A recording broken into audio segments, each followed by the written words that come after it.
Hello, everybody. I think I should probably get us started here so we are on time. And I have a script here.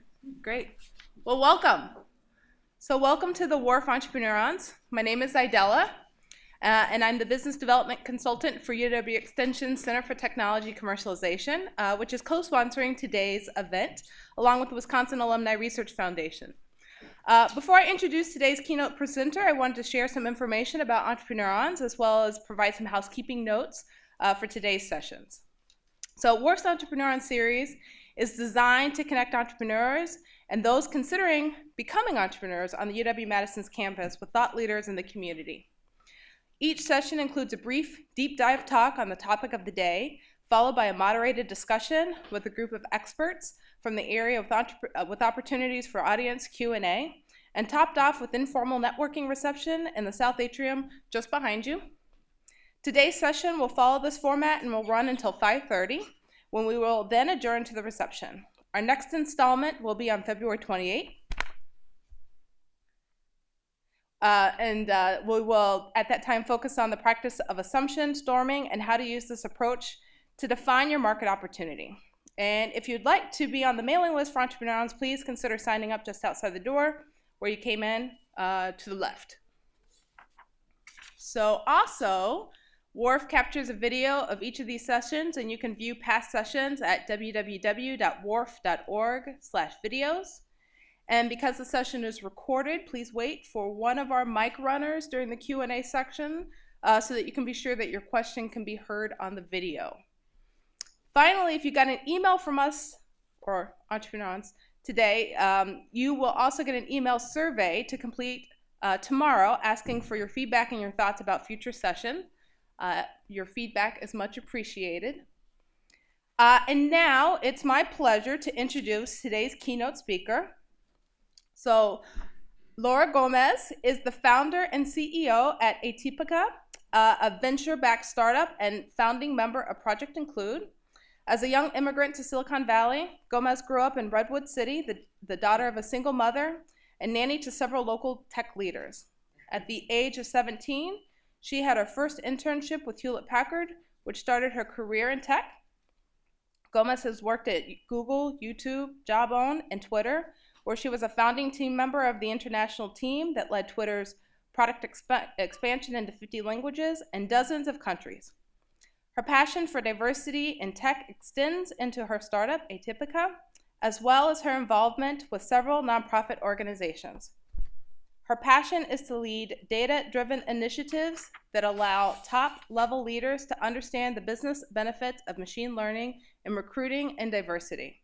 She has been recognized by the Department of State and former Secretary of State Hillary Clinton for involvement in the Tech Women program. She was the only female leader at Twitter to participate in 2012. She also serves on the board of the Institute for Technology and Public Policy alongside Lieutenant Governor Gavin Newsom and former Secretary of State George P. Shultz. Let's welcome our keynote.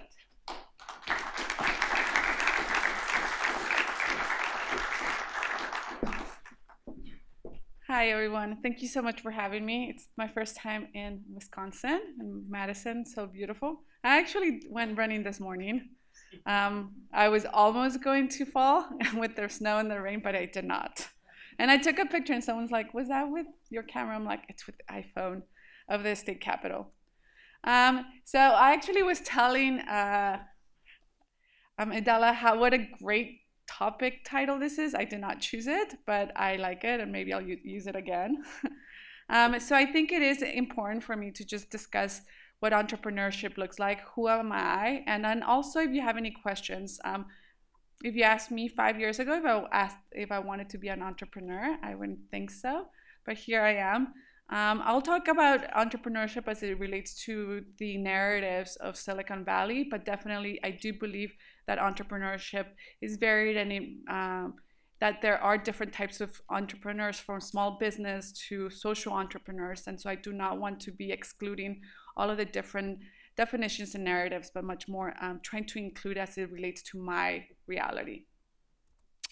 I am the CEO and founder, and thank you so much, of Atipica, and this is actually a drawing that Wired magazine did of me last year as they put me in one of the 20 tech visionaries building the future. I'm also a founding advisor, a founding team member a while back of Project Include. And we were not a nonprofit, but now we are dedicated to building meaningful, enduring diversity and inclusion initiatives into tech companies. I also sit on the board of Anita Borg. Anita Borg throws Grace Hopper Celebration, which is the largest women in computing celebration with over 20,000 attendees each October. I sit on the board of Code.org, and as I said, the Center for Public Policy. Everyone thinks about how technology has changed our lives. Right now, we're living in a world where it seems a little bit dystopian. We watch Black Mirror or some other type of programming where tech has taken a turn for the worse. But definitely, we think about what technology has done to actually change the lives, the everyday lives. We can be grateful for it and what people are building nowadays as it relates to food, health, communication. And so I always think of the optimistic part of me as being an entrepreneur, as how technology has changed and how the technology has to be replicated not only in the United States and not just confined to Silicon Valley, but it has to spread out through the rest of the United States, especially as artificial intelligence and automation is changing the working and the labor markets. We also have to think about all the impact that we have worldwide. And so I'll be touching upon that during this talk. I was born in Mexico. I always tell my mom that I was fashionable even when I was 3, holding a big blue hat during my 3rd birthday party. I was also part of a project called Techies Project, where Helena Price decided to photograph 100 techies or people who work in tech for big tech companies or founding their own who don't look like the stereotypical young entrepreneur that you might see in the show Silicon Valley or when you think of Mark Zuckerberg. So this was one of the photographs that Elena took of me. I did grow up in Silicon Valley. I was 9 years old, almost 10, when my family migrated to Redwood City, where it's right at the heart of Silicon Valley, only steps away from Hewlett Packard, IBM, and at that moment still Apple. Then San Francisco has changed in the past 10 years. San Francisco is much more of a software startup world. They say that for San Francisco is only 7 miles by 7 miles long. Our magazine is 7 by 7. And they say that there's about 12 startups per every square mile in San Francisco. So definitely growing up where like it's not uncommon to go to a cafe and hear the same terms about product market fit or user growth, client development, or talking about venture capital. So that's where I grew up. That's sort of my reality since I was a child. And at 17, I did end up going into tech. I went into Hewlett Packard as my first internship right before I went off to Berkeley. And I don't know if who has seen here or read or knows of Dilbert. That was really my experience. I was 17 and I'm like, oh my God, who are these software engineers? And this is the year, if you think about it, software was only associated to hardware, to computers, to desktops.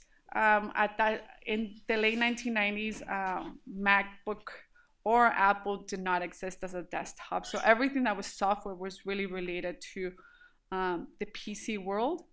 I also did not think of consumer software. What you think of consumer software as all the apps that live in your iPhone or your Android, or also consumer software as what Google became, right? Like the king of consumer software. That really was very limited in the late 1990s when I was getting my internship. So I didn't want to stay within tech, thinking that that was the future of tech, was going to be programming for desktops. Little did I know what it would become. So at 17, I ended up going and then studying at Berkeley. I always tell people that in my intro course of 500, there was only 3 other female students, and it wasn't. And now Berkeley has about 50% of all of their female students are in computer science, and it wasn't really because that there were biases against females, but I think it wasn't. If anyone has seen the history of programming for women in the early 80s, there was a lot. Women were the original computer scientists because it was considered administrative. So Grace Hopper and a lot of other computer scientists in the 50s and 60s, anyone who's seen even Hidden Figure, were really the pioneers. But what happened in the mid 80s, that it became appropriated by very much the stereotype that it was successful for only the Steve Jobs of the world or the Bill Gates. So really that narrative pushed a lot of other female computer scientists out, including, and that after effect was me actually being in tech. And now we're seeing sort of a reversal towards really pushing for that. I got my master's, I worked, and for a lot of other things I wanted, I was talking to a group of graduate students. I actually wanted to work for UNICEF, but I live in the middle of Silicon Valley, so I ended up working for YouTube and Google. And then when Twitter, which is at that point was right after the Iranian Revolution in 2009, was really new, it was only a couple years old, and we really thought to a certain extent that we were building the new communication, that it was powered by people. I do have to say that I have a different hold of the platform now and a different view of what it's become. But in 2008 and 2009, the optimism of our own technology prevailed enough that I'm here sitting with the first sitting ambassador to ever tweet in an official capacity in DC, and the founders of one of the founders of Twitter. So I do think that our optimism didn't allow us to see what it would become, how it would affect democracies, and how we can really understand harassment on their own platform. But at that time, we were saving lives through earthquakes, where people, victims of earthquakes in Chile and Haiti, were using Twitter through revolutions like the Arab Spring. Fast forward to a couple years ago, I was asked to be at Stanford Law to actually talk about diversity in tech. I'm going to be honest, I don't like talking about diversity in tech. I got asked to go to a big conference where I would give best practices around diversity, and I said no. I said, I'm not a consultant. This is something I'm passionate about, but I'm not passionate necessarily so much about the diversity component. I'm passionate about how do we adapt to the changing dynamics of the workforce. Who's going to enter the workforce? How do they look like? What are their skill sets? And I think people categorize that as diversity, but I also think about we don't want pattern matching in the workforce. So I got asked to be here at this panel at Stanford Law with leaders of Facebook and Google in diversity and inclusion, and the Reverend Jesse Jackson, who to this day continues to be a good friend, and the editor-in-chief from USA Today. And really, here I was talking about holding tech accountable to not talk about diversity as an anecdotal problem, but rather to use the same methodologies that we use for Alexa, for Siri, for self-driving cars. Why don't we use artificial intelligence to tackle this problem? And so that was in the late 2014, where this idea was born. I was telling people that actually my mom was in the audience, and so was my 5th grade teacher who taught me English. My future investor was in the audience. My friends were there.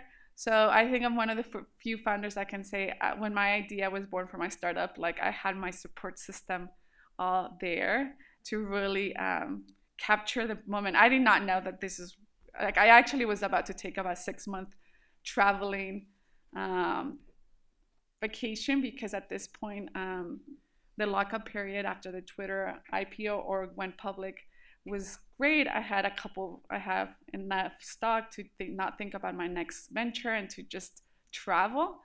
But instead, a month later, I started my own startup, and I have not taken a vacation since. But I will soon. I think I'm going to talk a little bit. I think you're going to see a lot of this buzzword coming on, artificial intelligence.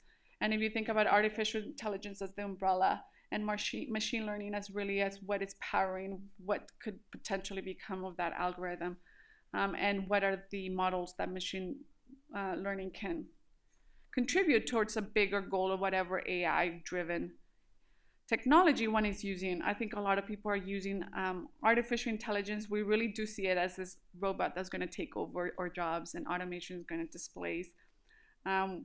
We read we read about the the Amazon cashier free or like self checkout store in Seattle, but then like the whole purpose of that was to not stand in line, but then people stood in line to go.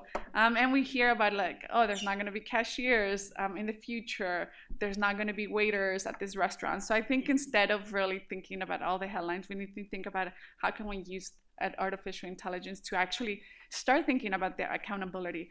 Obviously, we're not going to live in if no one's familiar with Black Mirror, it's like this Twilight Zone sort of programming where we can download our conscious. Is that possible? I don't think so, but does data not have enough about our social imprint through Facebook or Twitter or our own Google searches? Yes. Can they replicate us? I don't think at the moment, but I don't know what that could become with all of the data that all these tech companies are gathering. But as I'm an eternal optimist, Antonio Gramsci, who was an Italian sociologist and philosopher, said, I'm an optimist because of will, but I'm a pessimist because of intelligence. My intelligence tells me I should be pessimistic about the future of tech and machine learning, but my will always tells me that there's so much beauty to be found in other things. Like here, I am very much into art. And art historians and data scientists ran thousands of pieces around certain parameters of what perspective and composition of machine learning. And they found two pieces that were hundreds of years apart, continent from France to the US, where they had very similar patterns. And without machine learning, they wouldn't have found it, because art historians are focused on their own periods, their own types. So what machine learning did was really expand the scope of how two completely different art were really related towards the vision of the artist. So I think that that's the beauty.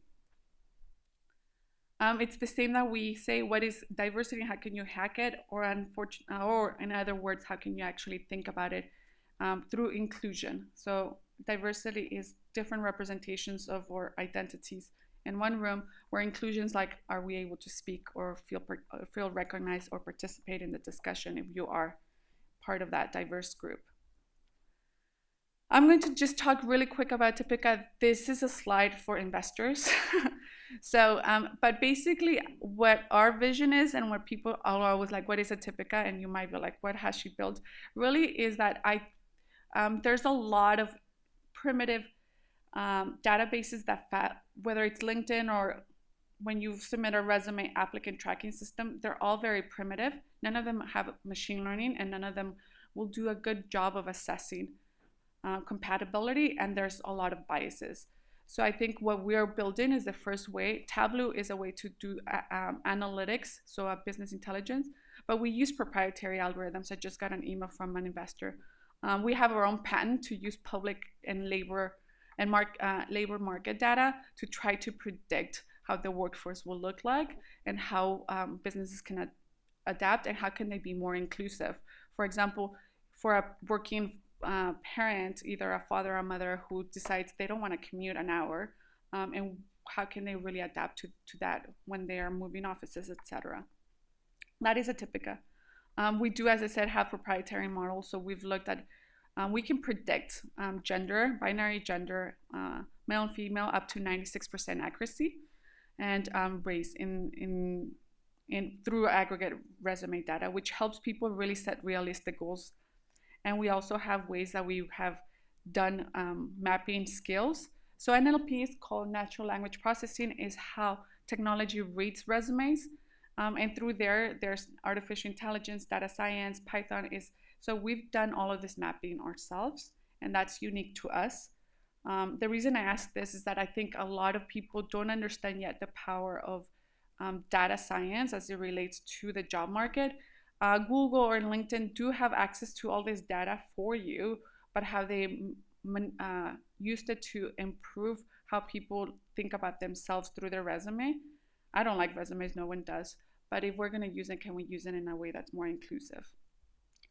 And that's our platform where we actually have ways that we can give analytics, predictive analytics to leaders.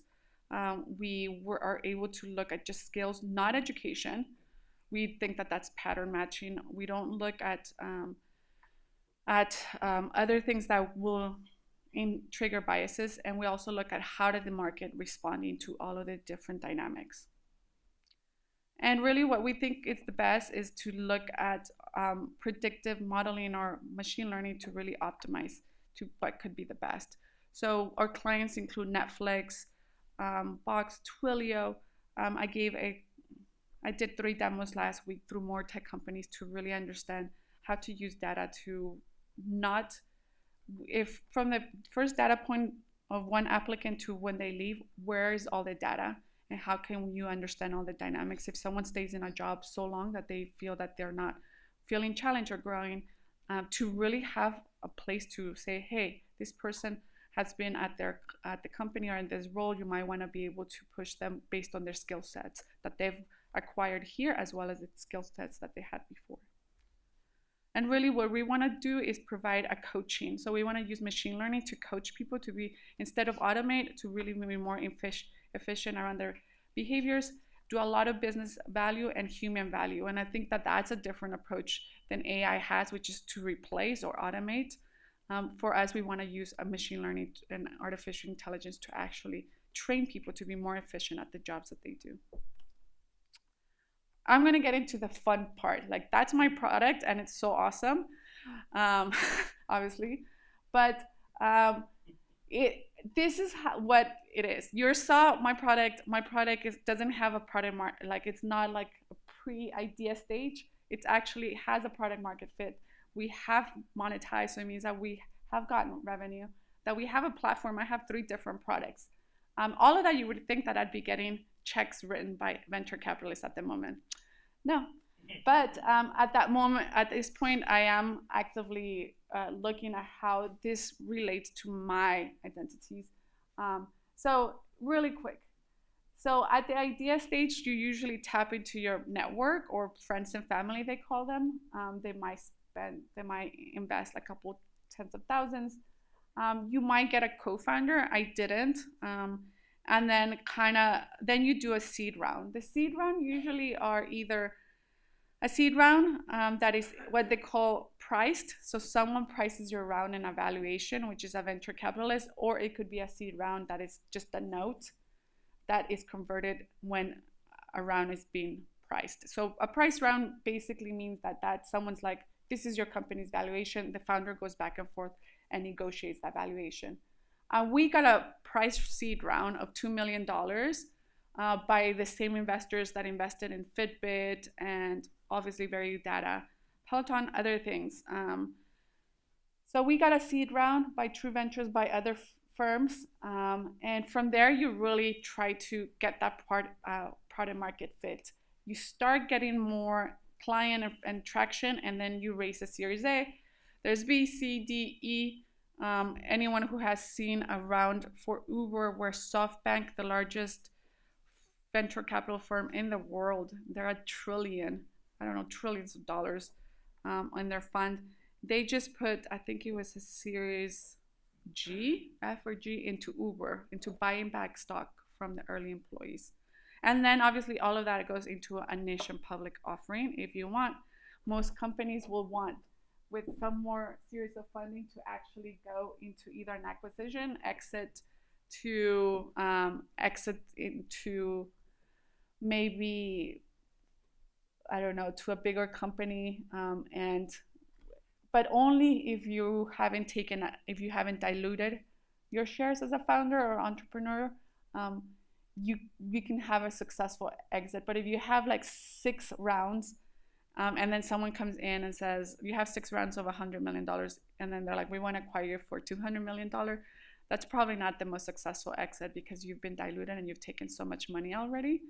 that although it seems $200 million seems large, it probably ends up being most of the returns are on the investors and smaller rather than you. So usually people think about all of when investors ask you, where do you see the company 5 years, or the exit strategy? What the exit strategy is, two things. I want to get acquired, or I want to go public. And so that's how startup funding works. You don't want to say, oh, I want to be so venture capital is called venture for a reason. You don't want to say, I want to just be self-sufficient for the next 5 years. No one wants to hear that. They want to hear that you want to get more money and funding. Very weird. So yes, even if you do want to be, what I would suggest people to say, I really want to grow and I want to get to that IPO. This is a number of, in 8 years, of startups in the world that got funded, that had one female founder. Only 8,000 over the course of 9 years. And you can see here in 2009, 9%, 2010, 11. It has grown, stayed 2016. But if you see all the blue, that's still very much, yeah, if you see all the blue, you still see very much all of the venture capital that is still being given to male-funded startups. So a lot of people are like, well, we want to see the next Facebook or Mark Zuckerberg or Larry and Sergey from Google, but you can't see them if they're not giving us venture capital to actually grow. Like, how do you think Facebook got to where it is? It got venture capital to go and do user growth hacks to make sure that people signed on, did a lot of business development with universities so people would get in. And so the venture capital is really the field to grow the company. And so while it is growing, it's not all optimistic.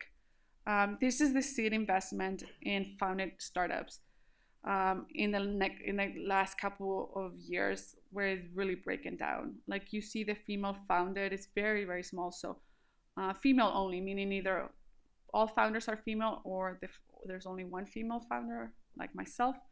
But then there's female male co-founded and then male founded. This is just at the seed stage. And so you see the billions invested. Obviously 2017 in general affected all founders, but you can see the breakdown. When that affects, it affects even most likely the female founded startups. Last year, only 2% of venture capital went to female founders. Only 2%. So think about that. Like, although it seems to be growing as far as seed stage, maybe it wasn't venture capital, maybe it was different funds that were funding the female founder in 2017. But with that when I go and meet with investors, I said, well, I'm going to be part of the 2% this year. But I'm not so fatalistic. I just say, I'll be part of the 3%. If we can grow 1% this year, it'll be great. I think it's important to think about how that affects in general. What is the wealth creation that the companies are given and the opportunities? I always say that when we have more female founders who are going public or have a successful exit, we'll be able to really think about the wealth creation that we create for our companies, but also ways that we can actually invest in ecosystem. I love Silicon Valley, grew up there, everything, but I have given a lot of talks in my years as a founder across the United States, and I think ecosystems are going to thrive. And I'm a big believer that ecosystems across the United States will help shape the narratives of tech and automation or AI in a way that's healthier. So anyone who's an entrepreneur here, imagine 10 years where Madison actually is thriving in its own ecosystem, as I have seen in other cities. So I definitely do think that when more people from different geographic and gender and race and disability and veteran status and age are entrepreneurs and founders, they're able to create the opportunity that they can through that. It is harder to get funding, but it's at the same time a resilience that allows people to get to a certain point of an IPO or an exit. I usually talk about the legacy. I don't have any children, but I do have 2 little nieces. And my legacy is that they can be founders. I don't think they can. I've been asking them. They're only 3 and 5. I'm like, what do you want to do when you wake up, when you grow up? And they're like, ballerinas. And I'm like, founders. But if they ever decide to fundraise, I hope it's not as hard as it is. I hope they don't hear the things that I have heard, and I hope that they are not subjected to the things that we see. Last summer, female founders were the first ones in Silicon Valley to speak up on the behalf of harassment and all the things for venture capitalists, and sort of Hollywood followed, etc., and other industries. So I definitely do think that the legacy that one wants to leave is to be able to make it in a way that is more equitable. If they don't want to be founders, at least Atipica will be able to give them the skill sets they need to enter the workforce, and their employers will be using machine learning to try to be less biased and inclusive in the workforce. Let me talk a little bit. That's me personally and what I believe and Atipica. But I think another things that it goes into is Project Include. Project Include is projectinclude.org. And basically, we're not here to advocate really around how it feels, but we do think that better financial returns, more innovation actually helps all companies, not just tech. But for us, since we live in Silicon Valley, is that we really want to accelerate that meaningful and enduring inclusion and diversity in the tech industry. These are us. We are 8 women that one of them is missing here. She is in Australia, but we're 8 women that decided that this was something we cared enough to actually do something about it. So for months, we wrote what we called this manifesto, but it was a framework of how to be more inclusive from venture capital to tech, and to really think ways that are not just looking at hiring more, but really retaining more inclusion. And so now it's a nonprofit, but very proud and to call all these women my allies and my friends. And we're all very, very different from all different backgrounds. We've had tough conversations, actually. Sometimes we'll just say, let's agree to disagree, because diversity and inclusion is not to agreeing. It's actually to be transparent and respectful in the different narratives that people have. It's really led by Ellen Pao. Ellen, anyone who doesn't know, she filed a gender discrimination suit against the biggest, if not the biggest, venture capital firm in the world. And she even wrote a book about it. But instead of going away, she lost her trial. But she decided to really just. She was at one point the CEO interim of Reddit. Reddit is a community-based platform. She decided to start Project Include. She's actually one of my board members and a good friend. But I do think that without her leadership, she's been compared to Anita Hale, and she's been called, they call it the Pow effect of her really standing up to the discrimination in tech. And this is Reset. And so really, this is a book. She doesn't know that I put it in here, but I think it's a great book to, if anyone that wants to talk about entrepreneurship, to look at both sides of the table. Like she talks about when she was a venture capitalist, what she looked for in startups, then when she got a hold of Reddit, and then her own lawsuit in there on how it was framed. I'm going to talk really quick about accountability. I had, as I said previous to my keynote here, I had a chat with graduate students on accountability and transparency. A lot of people talk AI, but in 2017, I think our industry was like, oh, wow, we're replicating all the same biases and prejudice that we have as humans, but now they're algorithms. So they're replicating at a faster rate, and they're actually not inclusive. You can see this in anything from the emojis not being inclusive. Like I just saw, and I was like, what is going on with Instagram? So I said I was running around the state capitol, and then I put on their phone, I put a little woman running emoji, and then on the website it's a man and then a symbol by a woman, like the female symbol.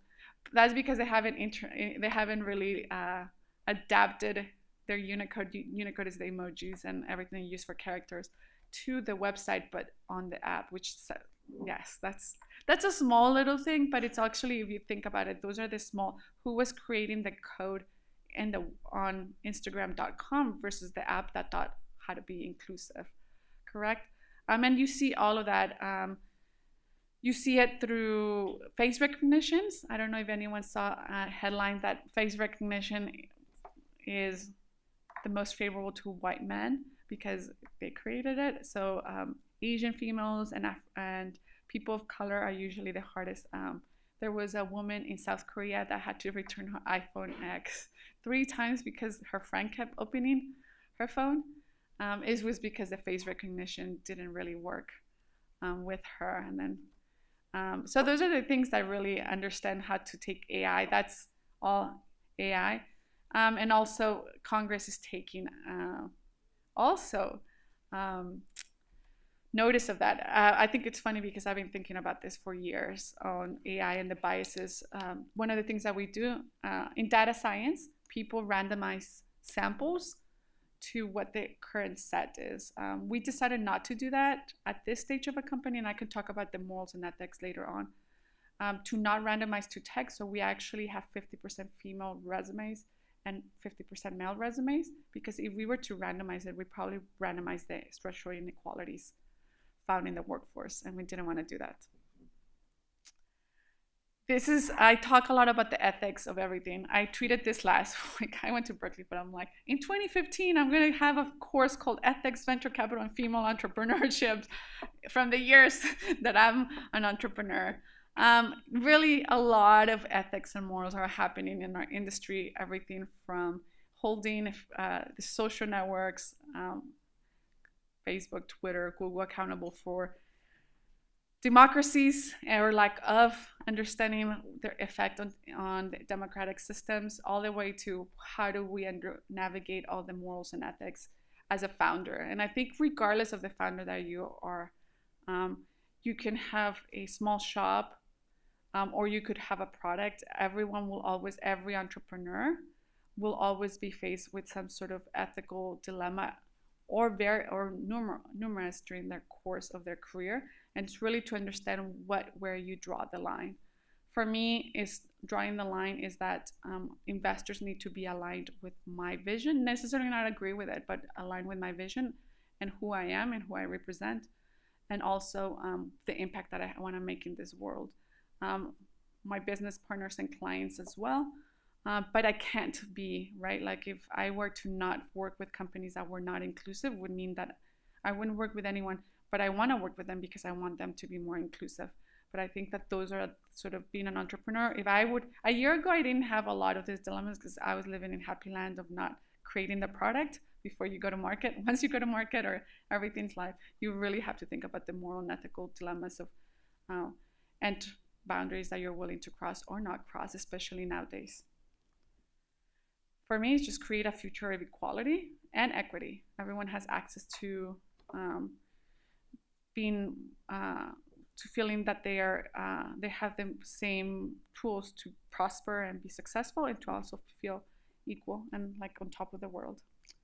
So thank you. That's my whole keynote, and that's my email if you want to call me.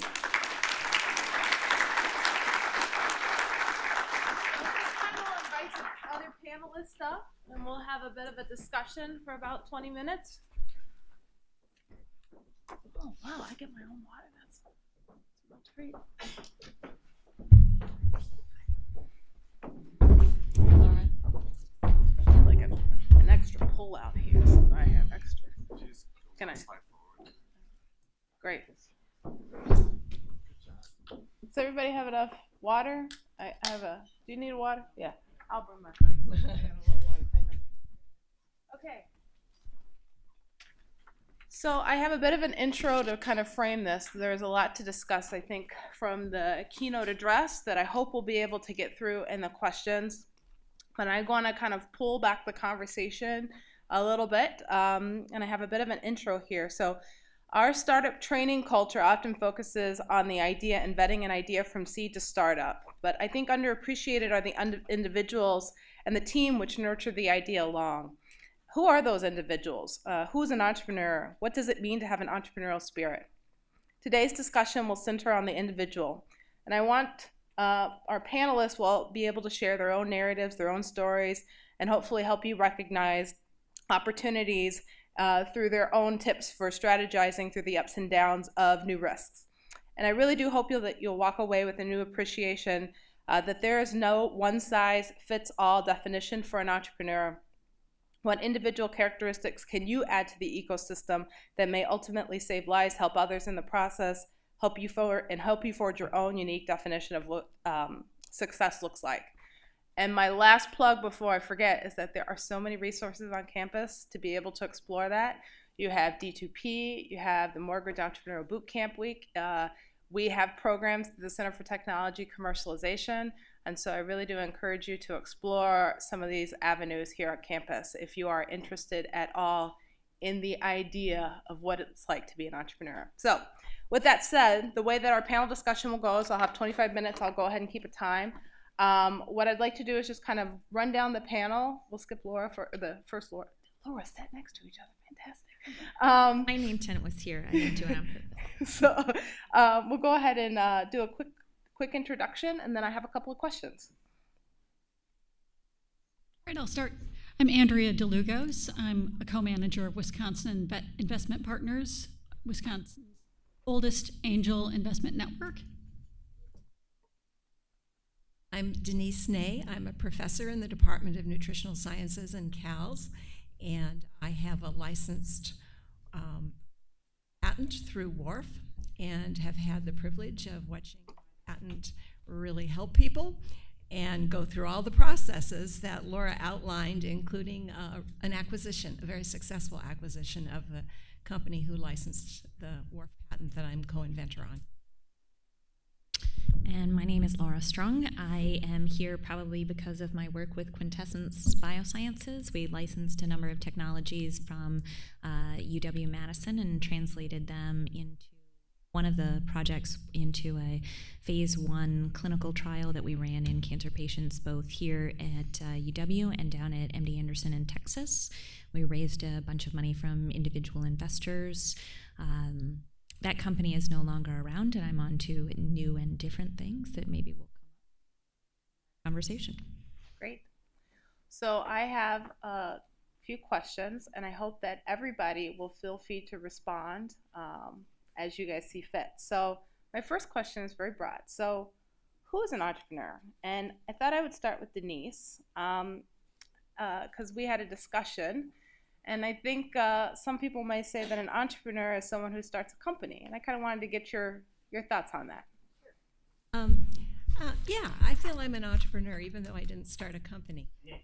Let me tell you a little bit about the story, because if those of you who are faculty are interested in becoming faculty, you'll see there's a pathway to bring your research dreams to realization through licensing, basically, and commercial.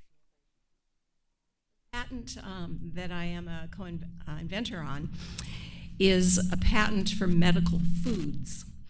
It is a patent using glycomacropeptide, a protein found in cheese whey that for some reason has no phenylalanine, to treat the rare disease phenylketonuria, or PKU. How many of you have heard of PKU?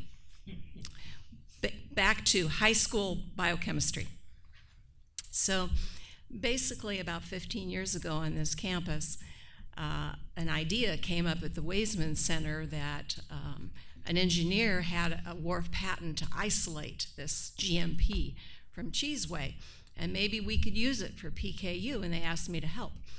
And it was something I had some clinical experience in, but it's not in my main NIH research focus. But what grabbed me on this idea is that I knew if it worked, it would solve a problem, that people with PKU could not follow their diet lifelong and ended up with brain damage as a result of it. The current diet was based on amino acid formula, smells bad, tastes even worse. People couldn't follow it lifelong. So it was it kind of grabbed me. And I dug in on it, and lots of research, was able to get a lot of support on campus, and federal grant money from NIH and the USDA and the FDA for this idea. And the interesting thing, though, is that WARF had told me that there wasn't a patent here, okay, because Nestle had a patent on the idea. They'd never done any research. They had a patent on the idea where they would mix GMP with amino acids, and so that didn't bother me. I was interested in solving a problem, not, that was the researcher. And so we went along, and I remember it so clearly. I was writing the paper based on our first NIH Phase 1 inpatient study, and I woke up one morning and I said, wait a minute here. I've discovered something. I'm the only one that's ever fed this protein to people with PKU, and I know how to formulate it. I know how to optimize the plasma amino acid. So I went to WARF, and they looked at me, Beth Olson and Beth Warner, and she said, yeah, you're right, and they moved very quickly on it. The patent was licensed before it was issued. Products came to market very, very quickly, and it's been a huge success nationally and internationally. So I consider myself an entrepreneur. Now, why did I go the licensing route rather than starting my own company?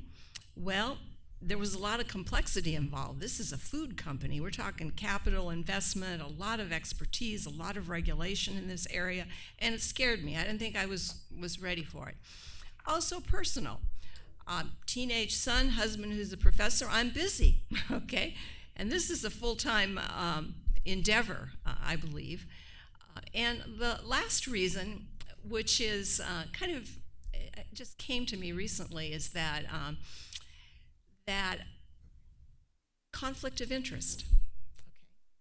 We have a wonderful situation on this campus that if you have a licensed patent, if you have IP with WARF, you are not prevented from being the principal investigator on a research grant. And I've written lots of grants that all enabled this to be a success. And I wanted to be the PI.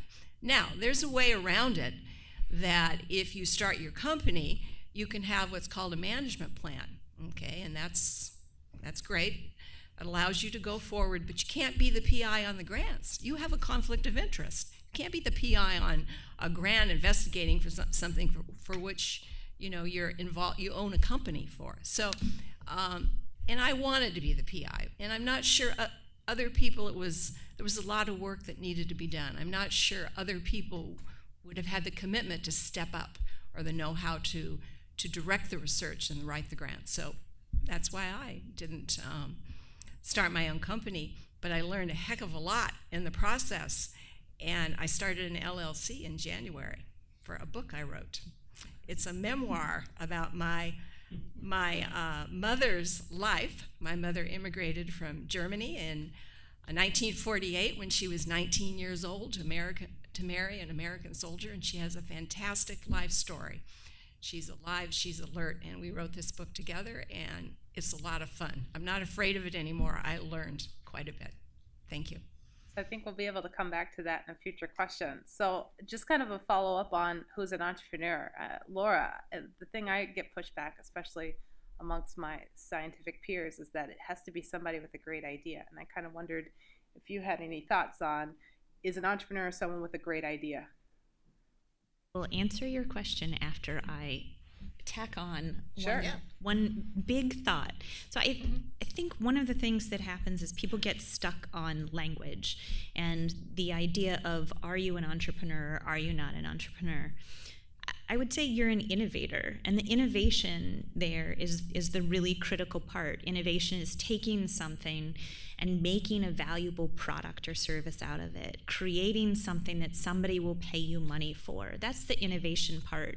You're 100% an innovator. I mean, you took something that was out there, maybe people knew a little bit about it, but you translated it into something that actually helps people. So I guess I don't get too caught up in this question of who can be an entrepreneur. Was I an entrepreneur? Was it really my technology? I'm the one who carried the technology from early stage bench scientist to early stage bench science to end of a phase 1 clinical trial where you're giving drug, injecting it into patients. So what's the definition of an entrepreneur? I'm not exactly sure, but I sure know that I'm an innovator. Well, let me see if Andrea has anything to add to that. I think you're right. I think entrepreneurs can mean many different things. An entrepreneur can be the person who came up with the idea.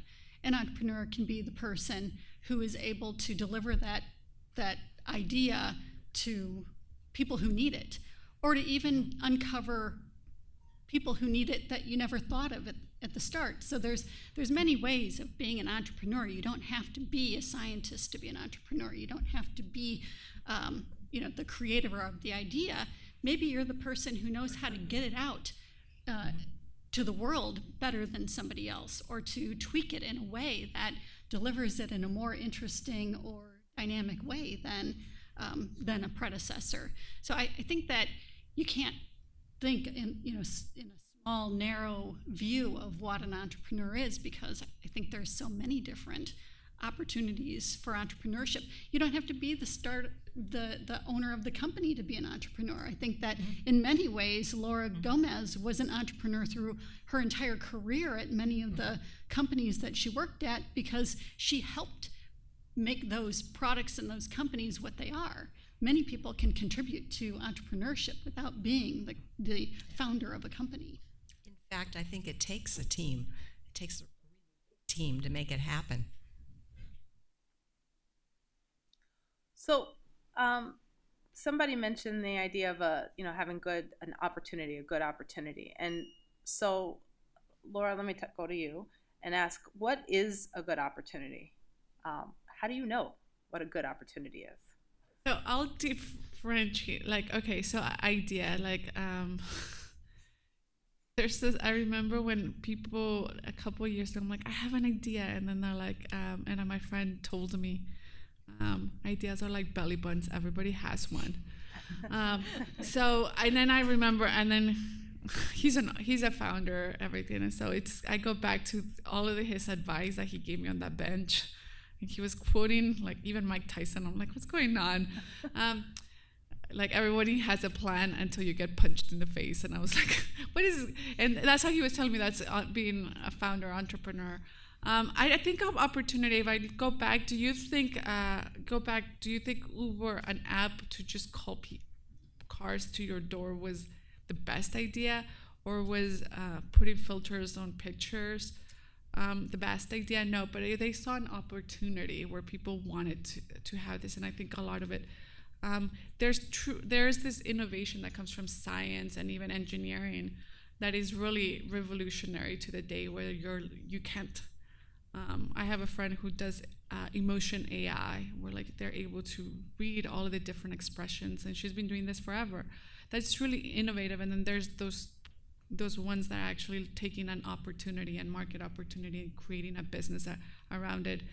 And they know there's a gap between how innovation can help, whether it's in efficiencies or manual friction or whatever around this. So I think a lot, and then there's other ideas that think that there's an opportunity, and then they find out that there isn't. But I definitely have seen my range of ideas and opportunities, and I think it's those ones that executed right away around the opportunity they saw. I mean, if you really think of the highest valued private company in the world is Uber, and he wasn't the engineer that created that. Travis, he's now a billionaire, and really it was just in San Francisco, you had one taxi cab, and you had to go out in the rain or the fog to just stand. And he's like, no, let's do an app. That really was just an opportunity. Was it the best idea? Because it started off with black cars. No, not really. No one wants to be dropped off in a limousine, but it started with that opportunity. Well, let me expand that a little bit, and I'll send it back down to Andrea here, and tell us. Let's talk a little bit about strategy. How do you vet a new idea, or how do you vet an opportunity? What have you seen from entrepreneurs that have come to you for investment, but also in your own career opportunities? How do you vet an opportunity? How do you vet a new risk? That's a pretty broad question. That's right. Let's start with Wisconsin Investment Partners.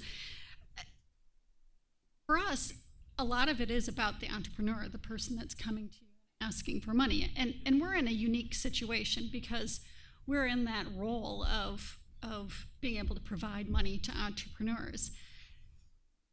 Not all entrepreneurs are going to come to us for money, and I think that's okay. And I think that that's kind of a little, I think it's something to be aware of, that there are many entrepreneurial opportunities that don't require you to come and look for investment money. So this is, I think it's a niche to that's important to talk about, but it's not the only way. But when we're looking at companies with the potential of giving them money, a lot of it, at least for me, is about who the entrepreneur is. What is their passion? Can they communicate their passion to me and how strongly they believe in what they have developed and what they want to deliver? And then do I think that they can do it? Do they have the capacity? Because coming up with the idea alone isn't necessarily going to give me a 20x return on my investment. And maybe I don't need a 20x return on my investment, but if I'm going to invest in, I have to spread my investment dollars over a bunch of different opportunities, knowing that only 20% of them are going to succeed. And so if only 20% of my investments succeed, then the ones that succeed have to succeed big, right? So you're looking at the ones that are going to really provide a big return on investment. And so I might be looking at how big is the market size realistically? How realistic is it that they're going to hit a good portion of that market? Are they believable? And do they have the team and the capability to deliver upon the idea that may be a great idea, but if the team isn't able to deliver on it, I'd have to be careful about how I invest my money. It could be there's so many opportunities that we have where I think it's the greatest idea, but I don't have the confidence that the entrepreneur can deliver it. So all those things go into a decision of whether or not to invest. But that being said, as I started out, getting an investment isn't the only way to be an entrepreneur. So I'm going to come back to that in a minute, but I want to leave this open for a little bit and ask, does anybody else have any strategies to add about how do you vet an opportunity? I think one of the underlying themes on vetting opportunities is thinking about what problem you're solving. And I said before about innovation, you're building something that somebody will pay you for, something that somebody sees value in. Ultimately, a problem that you are going to solve with a technology or whatever it is that you're working on, technology or not, it has to be a significant enough problem for people to pay you money for people to actually use your product. So when you're thinking about an opportunity, you don't necessarily want to just think about how cool the science is, how cool the technology is. You really need to think about, is this an actual problem that somebody has, this pain that they're trying to get rid of? I'm going to sit on the question for just one more time and ask it from a different angle, and that is, there are people in the audience who may not even think of themselves as entrepreneurs, but you will have to be entrepreneurial in your own career. So for the individual thinking about the next step in taking a postdoc or the next step in, whatever the next big step is in their career, how do you think about those opportunities, your own personal risks? Maybe I'll throw it to Denise, who has learned some things. And actually, one of the things I learned is that wasn't just, maybe I could have started a company, I had someone go in with me that had a little bit more expertise in a certain area. But I had the mistaken idea that, and maybe this comes from being a faculty, a PI, when you have to run the lab and you do everything, that I had to do everything. So it seemed pretty complicated and overwhelming, but now what I've learned is that, whoa, have to do everything. There's fantastic founding a company and giving all, all aspects of it, and that's how it seems to work well. I formed my LLC for the book. Boy, I didn't do it all. I hired somebody to make the website, etc. A lot of other things like that, because that's what makes it more fun too. I think that some of it is being creative and using the resources that are available to you and finding the resources. And here in Madison, there are really numerous opportunities for assistance from the Wisconsin Technology Council. There's business incubators such as GBeta. Idella talked about the different opportunities on campus. And so find those resources. Talk to people and see who's been through it before, who can help guide the way. Don't think that you need to come up with it all on your own. And if you have a smart enough idea, people will join you and are willing to help. Merlin Mentors is another great. Well. Good. So, what does success look like? And then I guess conversely, what does failure look like? I think sometimes people are afraid to take a risk because of fear of failure. But what does that mean? What is failure? What is success? Oh, and I put all could answer, so I didn't designate a single person. I'll take a stab at it. Success versus failure. I'll use my experience with Quintessence Biosciences. Success was taking a technology literally from the benchtop to sitting in front of a computer screen while a patient's picture pops up in front of me, and I can see their patient history, and I can see that they had been dosed with the drug that we developed and that we brought into the clinic. That was success. That was incredibly moving. That was one of those experiences where, you're like, man, life is not going to get much better than this. So success. Failure.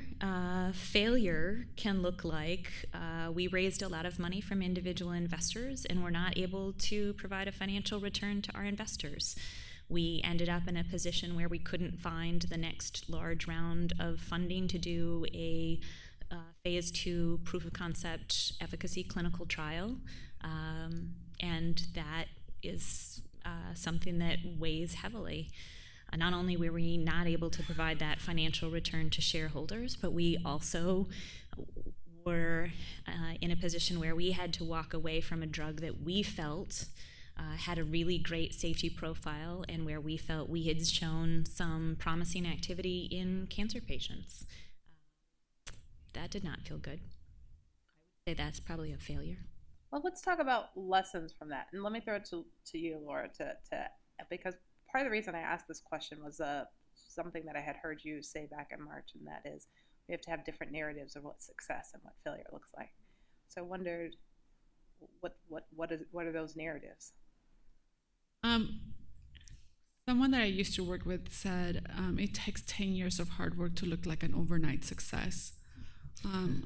And then I've had people tell me that, like, you were so lucky, you grew up in Silicon Valley, and then your jobs were all this tech, and so lucky. And I was like, I decided, I worked with the first product manager that worked with street jobs, and I still had this narrative of like, oh my God, it's true, I'm lucky, and imposter syndrome. And then I realized, and then I said something to them.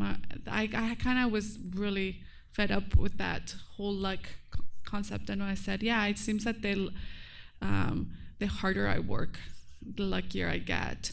And I think that kind of captured a lot of what the success and failures are. I see, not that I think this is gender specific, but I see a lot of ways that people define, like my male founder friends, or just founder friends that define themselves through their startup so much that it becomes like, what is the valuation like of your startup? Like, how are you going to do? And it becomes a little bit counterproductive to the lessons. I've always had this quote, it's in Spanish, but in English it says, success and failure treat those two brothers with the same difference. They're the same side of the coin. And if you let them define you, if you let the success define you, and you let the failure define you, you're never going to move past either one. I've had this surreal moment where I was in Forbes.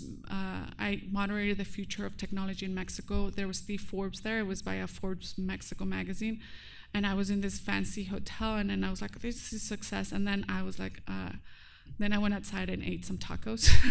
So I felt like, what are the sort of, if I let those things, define me, the success, then I'm never going to get past it, and I needed to stay grounded. The same with failures. I think one of the things that's very dichotomous is Silicon Valley really celebrates failure. Where it's like, yes, if you fail, we love you, you learned, it was great.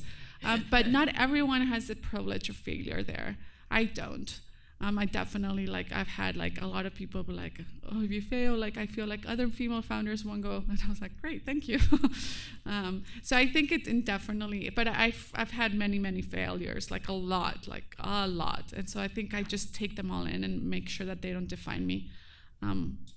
Yes, I think not allowing success and or failure to define the rest of your career is very, to stay grounded. It's one of the things when you see things falling and changing so much in dynamics in entrepreneurship. So maybe it's not success and failure, maybe it's ego and lessons. Yeah. Well, and I think one of the things when people talk about success and failure, often they talk about the good luck that they have in success and the bad luck they had in failure, and recognizing that it's not necessarily always like that.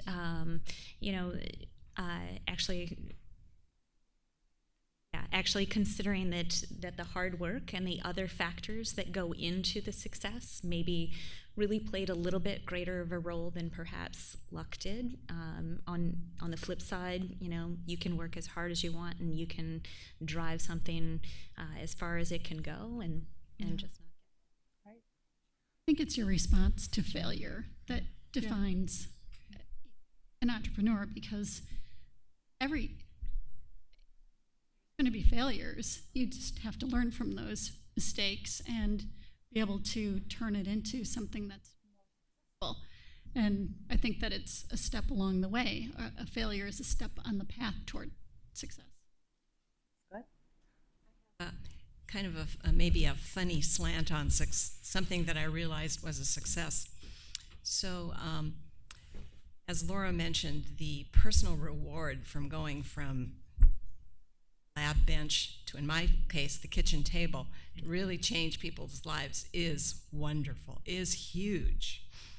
And my vision for our research is that the formulations that we have developed will be the standard of care for people with PKU around the world. And we're sort of 8 years into this process, but 2 years ago something happened, and that is 2 other companies, big ones, Nestle Corporation and Nutricia, major international medical foods companies, stepped into the market to circumvent the WARF patent. And at first this sounds like, ooh, not good, but actually it's a huge sign of progress towards the vision of becoming the standard of care, because these companies wouldn't be stepping forward to develop competitor products unless our little company was eating into their market share, and also they could see that it's the wave of the future. So it's the business community, kind of fun. So on that note, we will take the success of this panel and turn it over to the audience to ask some questions. We have about 20 minutes. I've been told to ask you to wait for the microphone to come to you because we're recording all of this. So I guess if you'll raise your hands, the runners will know where to go. If you don't, I have more questions that I've seeded. Great. So this one is for Denise. So what resources on campus besides WARF did you use? I used the wonderful interdisciplinary environment on this campus to make this happen. Okay, I used the biochemical genetics clinic at the Weizmann Center. I used the clinical research unit in the medical school, which allowed me to admit patients and paid for their inpatient stays. I utilized the Center for Dairy Research when I came to them and I said, you know, I need foods and I'm not making them. And for free, the Center for Dairy Research assigned me a food technologist, and that allowed me to secure an NIH grant. So I was really able to do it with the resources here on campus. And really quick, not just, you don't understand the number of tech startups or even biotech startups or any type, agriculture tech, all the types of tech that are partnering with research institutions, including my own. I just partner with a professor to study the labor market at Berkeley. So, and there's, my friend was a PhD student at another, in Penn, his own Penn, and decided to create a startup around that. And so I think there's been sort of, we're not researchers and we're not academics, and where can we find one of our algorithms is actually a research paper that was written, and we said we want to use it, obviously modify some things, and then patent this ways that we can do. So definitely a lot of all this technology you see, it's all based on research. Hi, Alfonso Gutierrez here. I have two questions. One is, when or how do you know that you have to stop talking with napkins and get to the next stage in your idea? The second is, could you describe your process to find your co-founders?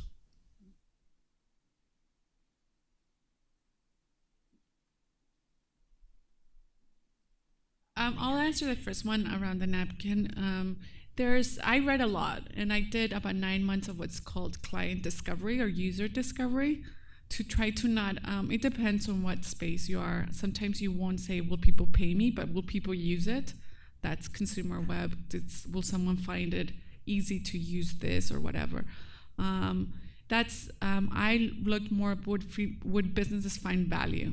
And so I did client discovery. Steve Blank and others have written the Lean Startup, which is basically, or Lean Product, where how can you do product development? I did more of like, let me talk to people in this space. I'm not an HR professional. I've been searching for jobs, so I talked to a lot of people looking for jobs. And so I think that that's where I just got in more. It took longer than expected, but at the same time, I was thinking, okay, here is a market opportunity. I don't have any co-founders, so I can't answer this second. I was just having a conversation earlier today about when do you move from the napkin?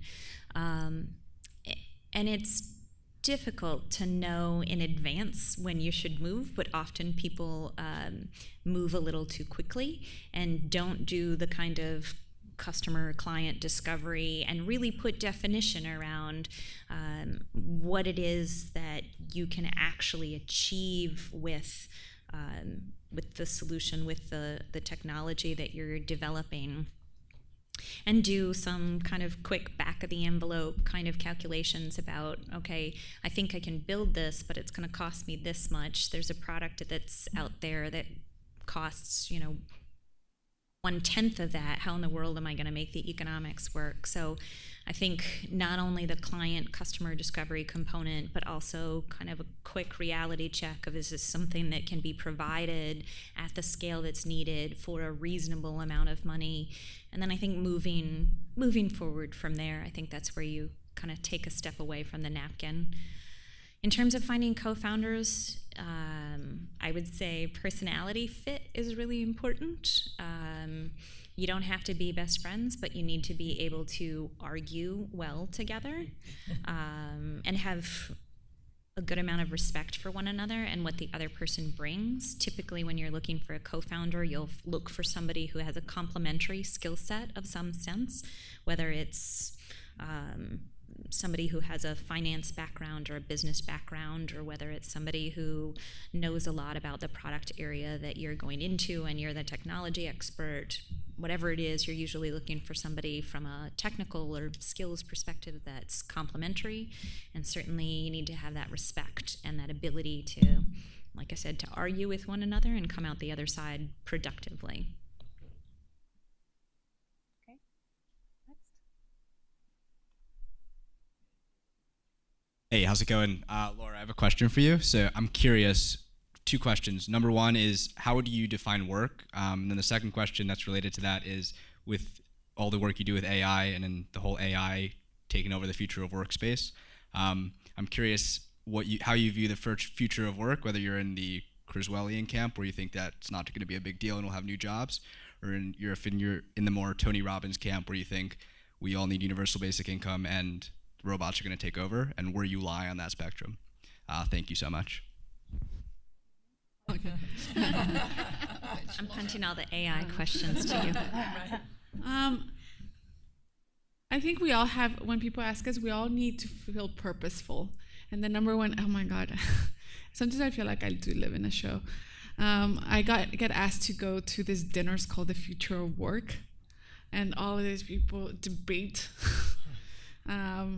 around the future of work, and we've thought a lot about agriculture, and I was like, well, we live in Silicon Valley, like, what do we do? Anyway, I think one of the most interesting is that a lot of these themes around the future of work, for example, self-driving cars, right?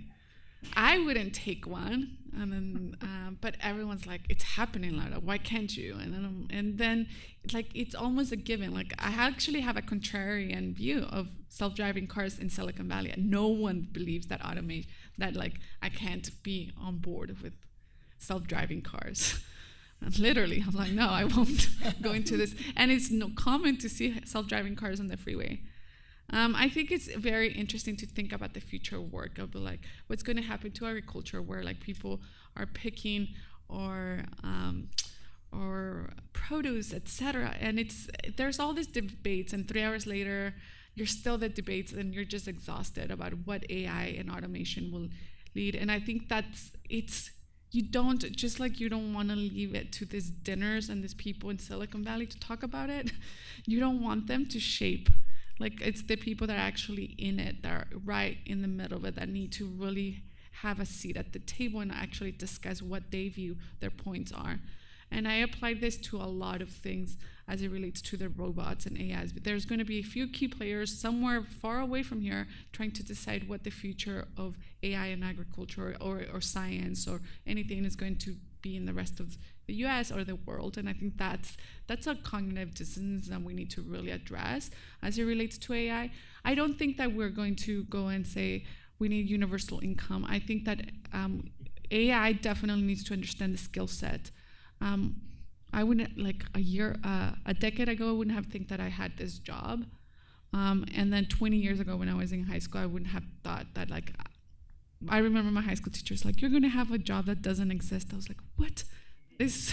And you think about it, it does. And how are we pushing people to adapt to the changing dynamics and become more efficient rather than displace them? And I'm much more optimistic on understanding skill sets that can be transferable towards a future economy that has yet to happen. Hello. First, I want to thank you, Laura, for your talk. It was very informative. I really enjoyed it. And I want to also thank all the panelists for the time and the insights that you've shared so far. So my question is probably more for Laura and maybe you. At what point in time do you go after money? Or the prototype or after the prototype? Is it when you have the idea or when you've actually sold the idea? I do have to admit, I'm cheating a little bit because I'm the speaker for next week.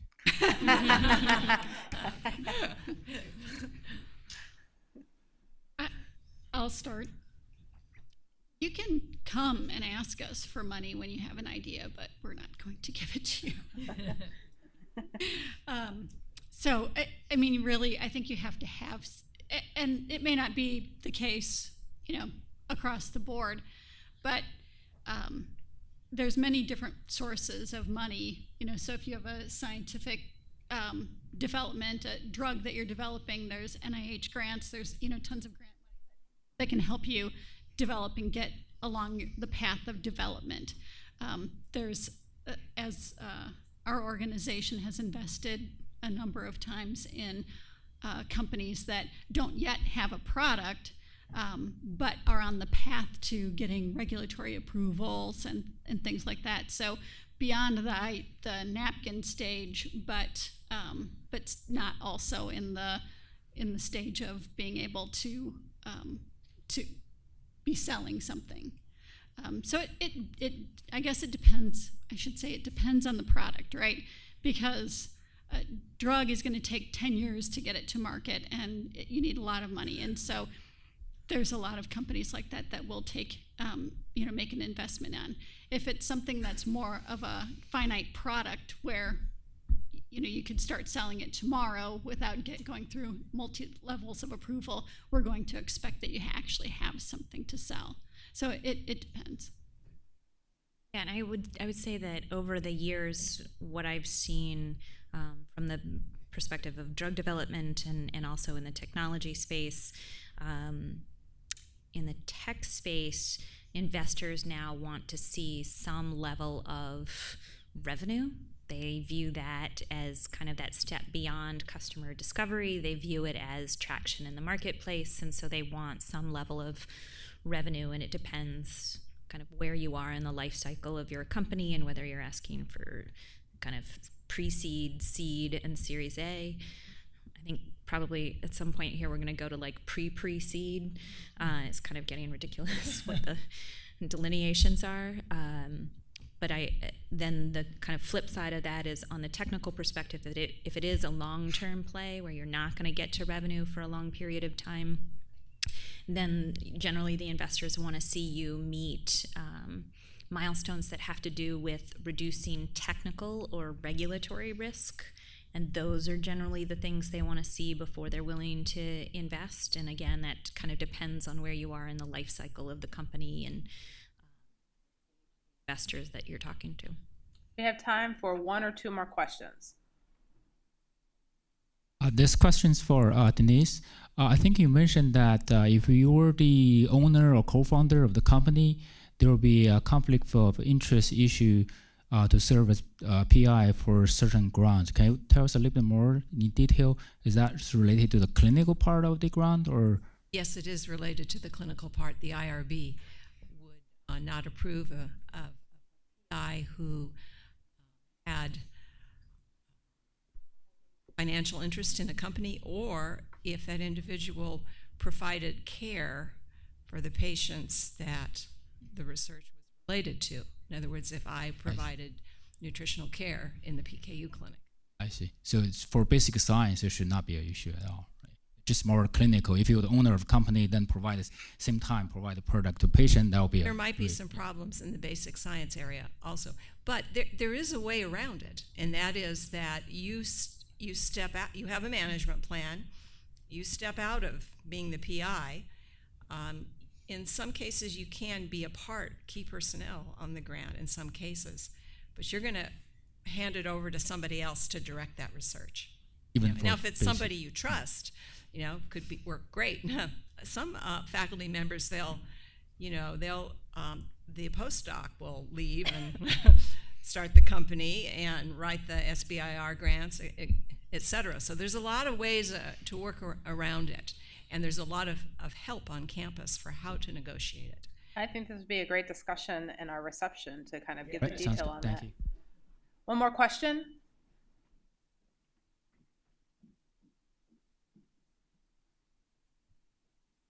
Hi, this is a question for all. How do you deal with the pressure that comes with pushing an idea to market and just in general being an innovator?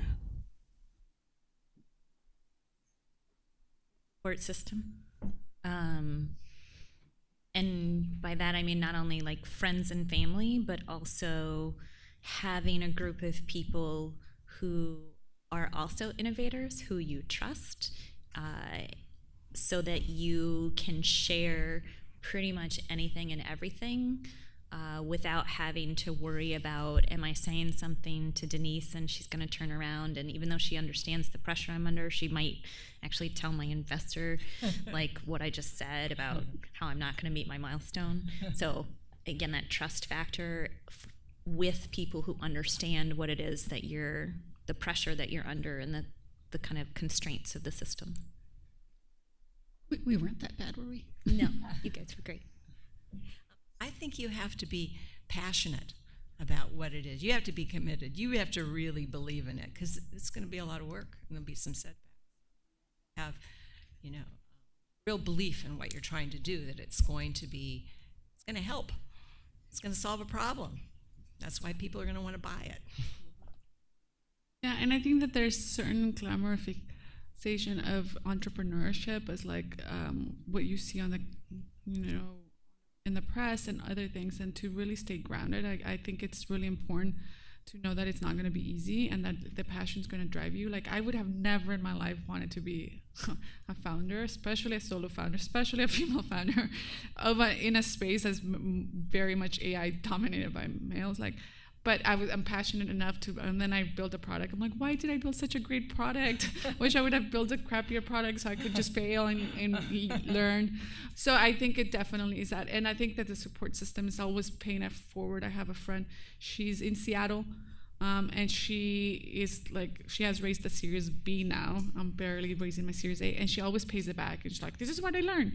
And then my friend just closed a round, and he's like, this is the market, this is the atmosphere. And so a lot of the transfer knowledge that comes from other founders, I think and asking them, I was like, hey, I know you raised that round.